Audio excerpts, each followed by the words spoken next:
Hi, it's Cherie again with Professional Tour Management Training. And thank you for coming to watch my video. Thank you for the very, very nice comments I see on Facebook, and some of you emailed me. And thank you for my past students and present tour directors for the nice comments that you've made. It keeps me going. And you probably have teachers watching this, and you know when your students do well, and it's really neat. In fact, one of my students, who's actually a friend now and colleague, she says she blames her career of over 20 years on me. So that's okay, because I know she loves it. So thank you for all of that. I want to mention, if you haven't watched the first video, I recommend you go back and watch that. I want you to get the most you can out of all of this, and I think that's important to do. So you can click on, it's right on this page, go back and watch it. When you come back, I'll be here so we can get together with that.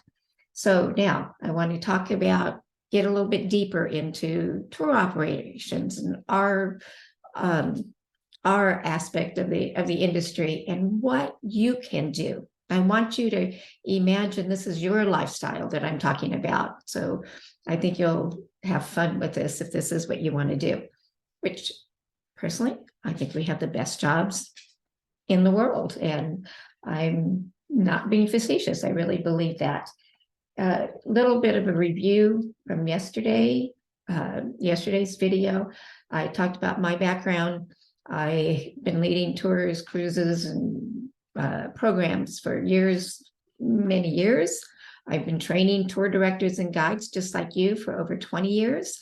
I've trained them through college courses, through adult education, through credit courses, through an online course I did for 10 years, offered through 2,400 colleges worldwide. So I've trained tour directors literally around the world, through my training guide, the Tour Director Training Guide, through my Live Your Dream Travel Job, my online course now, through retreats. I used to do retreats over in Hawaii, face-to-face courses, and a lot. I've been a lot in that amount of time, and I love it. I love what I'm doing. I started out working on the cruise ships and worked as a cruise host where I escorted groups around the world, working for a tour operator, which I explained yesterday. I went into leading international tours, which I didn't really enjoy at first, but learned to love, especially because the income was better. Work harder than on the cruise, but the income is very nice. Sort of alternated between the two. Started the training through local colleges throughout Southern California over 20 years ago. I talked about the tour operators, and that's who we work for. Those are the ones that put the tours together. They market through travel agents. They market through websites. You'll find throughout when you look up travel. They'll send brochures directly to the travelers and market directly to the travelers.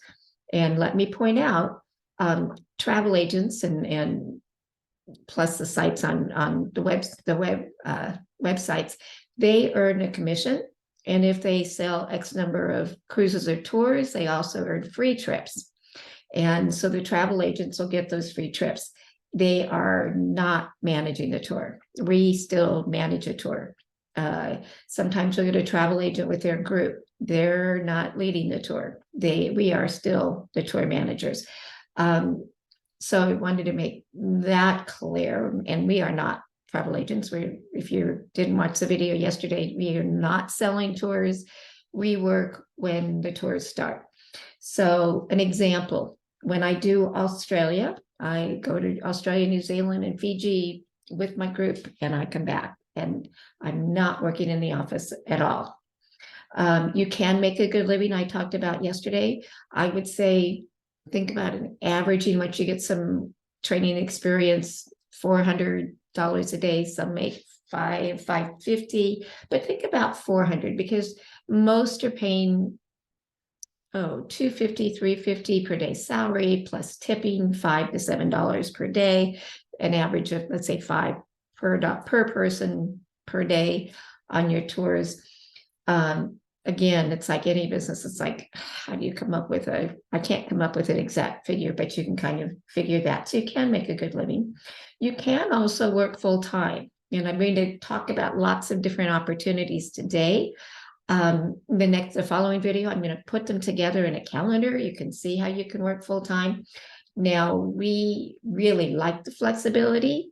If I have a complaint from tour directors that are experiencing doing the same tour over and over, we don't want to do that. So we try to work different seasons, different markets, and all of that. So I'm going to talk about that.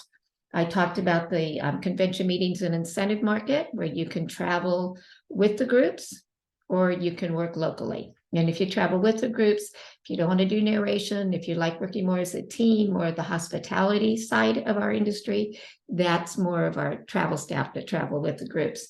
Or you can work locally. If you live in a large city, you live in a resort area, there's a good chance you have companies local that'll work with the groups. And I'll talk more about that in a bit. So, and I also mentioned that right now we need new staff. In my career, I've never seen it like this. It's normally very competitive. People pay thousands of dollars to be trained and try to get in. And right now they need people because tourism is back big time. So many people have retired or gone into other jobs during the shutdown, and tour operators are reaching out. I have one that they'll pay us, if we can recommend somebody. That's good. So great time to get in. So let me talk about what it's going to be like when you're actually out there. So the first thing I want to mention is escorted tours. And I mentioned escorted briefly yesterday. We have tour operators that we work for, but tour operators, some do vacation packages, air, hotel, airport transportation, and they don't really hire tour directors. Others do escorted tours, and those are the ones we do. But I want to stress, we are not escorts. That's an old term, and it's not something I want on my business card, that I'm a professional escort, and I think you know what I'm talking about. So we're tour directors. Some call us tour managers, program directors, adventure guides. I mean, there's different terms. A lot of times, and I might use this, they'll call us tour guides, and mainly, and I'll even use that term, just sort of throw it out there. Technically, a tour guide is somebody that normally is local. They're not traveling with a group, and wonderful local opportunities, which I'll cover at a later point in here, but they're not the ones that go with a group, but that's the term most people know. So when people ask me what I do, I say I'm a tour guide. If I say I'm a tour director, if I say I'm travel staff, I'm field staff, they don't know really what I'm talking about. But if I say tour guide, oh, I see. Okay. So even in brochures, sometimes they'll call the tour director a tour guide, and they'll even sort of combine their definition or description of the tour director with local guides in it. But that's just sort of throwing it out. But in this business, it's really important that you use the right terms, because it helps the tour director, tour operators who you want to impress and get hired and get those great travel jobs to the Grand Canyon and wherever. You want to use the right terms. So if you tell them you want to be a tour guide, they're probably going to say, we don't have hire tour guides. They don't. They hire tour directors. They may hire contract tour guides in some cases, which I can talk about later, but they hire tour directors. And you want to go to their website and see what they do call their tour directors on the website. So you want to use the right terms. So for instance, I had a young lady that called me and she said, I know your business. I just want to know what travel agency you work for. And obviously she didn't know my business, because I don't work for a travel agency. I'm not a travel agent. I had another one that called and she said, I don't need training because I'm nice. People like me. And I thought, well, good for you. But if you don't know your job, people aren't going to like you. And I can tell you from my first tours, they'll yell at you. If you don't know what you're doing, they will yell at you and they won't be nice. So, and in my training, I don't teach people to be nice. I teach procedures. And ways that if you follow them and you do a good briefing, they will be nice because they assume you know what you're doing. And so anyway, I wanted to throw that out. So the terms are important.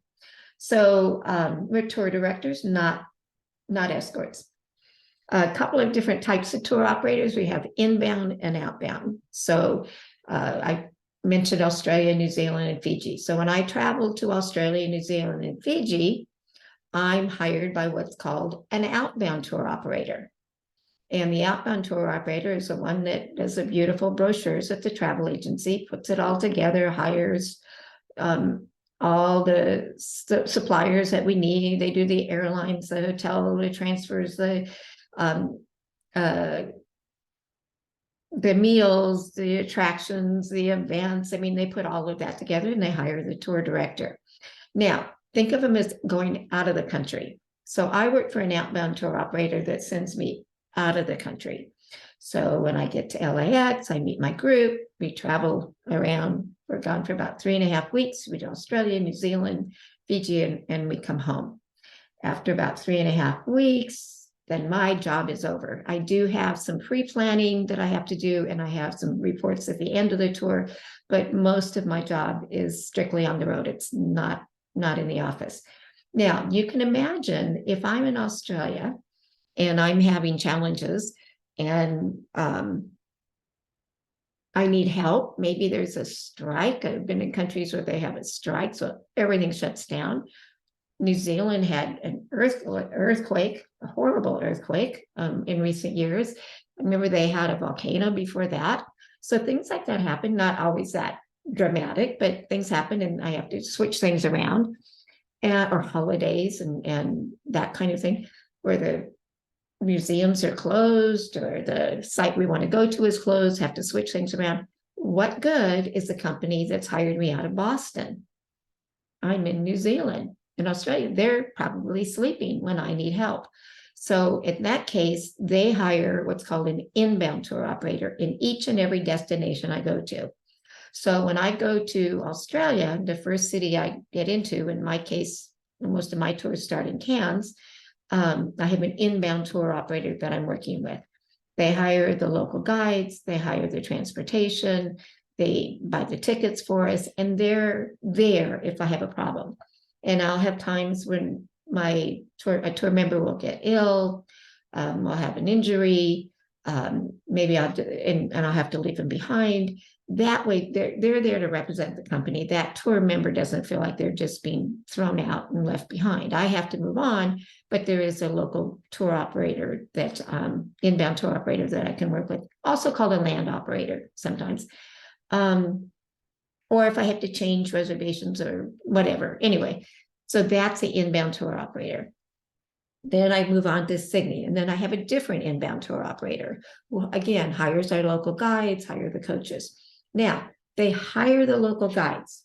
And so just to stress, I'm not sure I said in the first video, the local guides do the narration. I'm managing the tour, but I'm not doing the narration. And that's a big relief to a lot of people that want to do international tours. People think I know everything in the world. They think I'm bilingual. I'm not. I'm not bilingual, and I don't know everything in the world. In fact, you know how you get different guides and they have different versions, of things that happened or statistics for that location. So I have to be really careful, actually, what I say and when I do, and if I do answer a question from my tour members, I used to say, ask the guide, because I've had it where I quote what the guide before said, and then the new guide said something else. So, but I'm not doing a narration, but there's a lot of management involved because I'm dealing with lots of flights and money exchanges and different hotels, lots of different inbound tour operators, different guides, different coaches. I mean, there's just, lots of management keeping everything going. So, but I am hired to manage the tour, and I can manage the tour anywhere in the world. Now, do you think we have inbound tour operators in the US? The answer is yes. We have inbound tour operators, and they work with people coming in from other countries. So this is where if you are bilingual, it can be a real advantage, especially if you speak European languages or Chinese. We have a huge Chinese business here especially here in California, throughout the US actually. So that's where you can work for an inbound tour operator. Really helpful. You don't always have to be bilingual. People may be told that it's, even though they're coming from Europe, that everything's going to be in English, and you have a wide variety of English skills on your tours. But so that's inbound and outbound. Okay, so I've been talking about international. We also have international tours, and then we also have domestic tours, and that's a little bit different. Now, international, again, I said we have a lot of management. Domestic, you meet the group at the city. Let's say I'm going to do the national parks. I may meet them in Los Angeles at the airport or at the hotel, depending on how they're flying in. And we're together for the next 2 weeks, 10 days, whatever it is. We're together for that time. And I have the same driver. I have the same motor coach. We check into the hotels at night. We check out in the morning. We may spend a few days here and there, different locations. But the management is easier because I'm not dealing with the airlines. I'm not dealing with the distance. I'm not dealing with so many things that we have to deal with on an international tour. So the management is usually pretty easy. It's a bit easier, but you do the narration. So I don't want you to think on a domestic tour you're going to be talking for 8 hours a day. You're not going to be. Instead, maybe you're talking 35% of the time on those long days when you're going from location to location, maybe 75% in the city. But if you try to just talk nonstop, they'll throw you out by lunchtime. So, but you do the narration. So that's kind of the difference right there. Now, we call those tours multi-day tours or over the road. We'll say, well, you'll hear the tour director say, I do over the road tours. So those are the terms that we kind of use there. We have other markets I want to talk about tomorrow, like the student tour market, extremely big. But I want to move on. So now it's up to you. Go to Facebook. Tell me what you're thinking. What do you like? What sounds interesting to you? What would your ideal job be? Are you sharing this with people? And do me a favor, hit the like button on Facebook, because that'll help that to get out to more people. And I will see you in the next video.